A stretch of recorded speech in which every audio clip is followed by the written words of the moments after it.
సిపిఐలు కూడా కలుపుకొని ఒకవేళ అవసరం కూడా ఆమ్ ఆద్మీ పార్టీ కూడా కలుపుకొని అలాగే అనుకున్నారు. అలాగైతే ఎంత కొంత దిశలో ఆలోచిస్తున్నారని అనుకోవచ్చు. కాంగ్రెస్ పార్టీతో అందరూ కలిస్తే మరి వైసీపీ వేస్తారనేటువంటి ఆశలు చంద్రబాబు ఉంది అని అంటే అనుకోవచ్చు. కానీ ఏదో ఒకటి, ఎందుకంటే షెడ్యూల్ రాబోతుంది.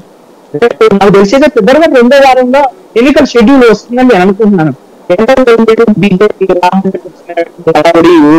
ఈ సాంప్రదాయాలు ఉన్నటువంటి నేపథ్యంలోనే ఇండియా కూటమిలో లోకలోకం ఉన్నటువంటి ఈ సమయంలోనే ఆల్రెడీ కొట్లాడుకుంటున్నారు. ఇండియా కూటమిలో ఆవిడ తృణమూల్ కాంగ్రెస్ పశ్చిమ బెంగాల్లో అక్కడ పోటీ చేసేది, మేము పోటీ చేస్తాం, కాంగ్రెస్ సీట్లు లేవని ఆవిడ చెప్పారు.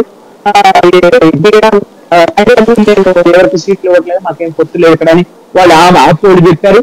ఈ నేపథ్యంలోనే అనుకోండి ఇది కొంత ఎన్డీఏ కూటమి, అందుకని వాళ్ళు తొందర పెడుతున్నారు. కమిషన్ కూడా నాకు తెలిసి అయితే వాళ్ళు నోటిఫికేషన్ సంబంధించినటువంటి విషయం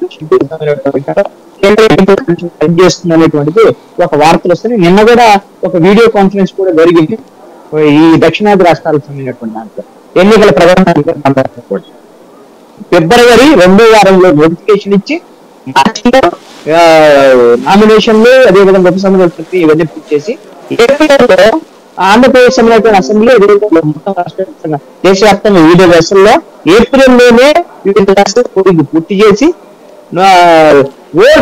ఓట్ల లెక్కింపు కంప్లీట్ చేసి క్లోజ్ చేయాలండి.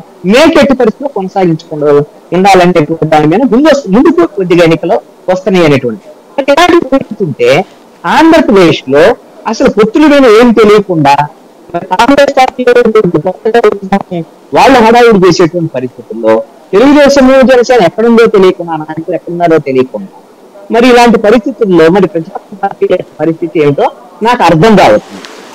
ఇప్పుడు షర్మిల మీద కూడా వీళ్ళు ఈ విధమైనటువంటి సానుకూలమైనటువంటి దృక్పథం వ్యవహరిస్తున్నారంటే ఏమంటారు, ఎలాగో రేపు పొద్దున జగన్మోహన్ రెడ్డి వీళ్ళందరూ ఒకటే బ్యాచ్ అంతా చంద్రబాబు నాయుడు తయారు చేస్తున్నాడు వీళ్ళందరినీ.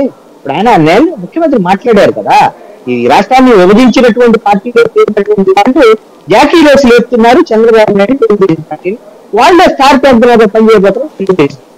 ఏముంటారు ఇప్పుడు వ్యాపారంలో టీవీల వల్ల కొంతమందిని చేర్చారు కదా, ఇప్పుడు ఈ వాళ్ళలో కాంగ్రెస్ పార్టీ కూడా చేరిపోయింది.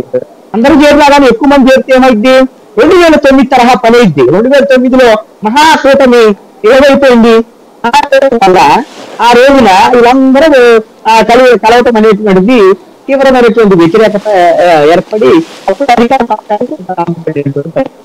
నేను ఇంకొకటి కూడా అనుకుంటున్నానండి.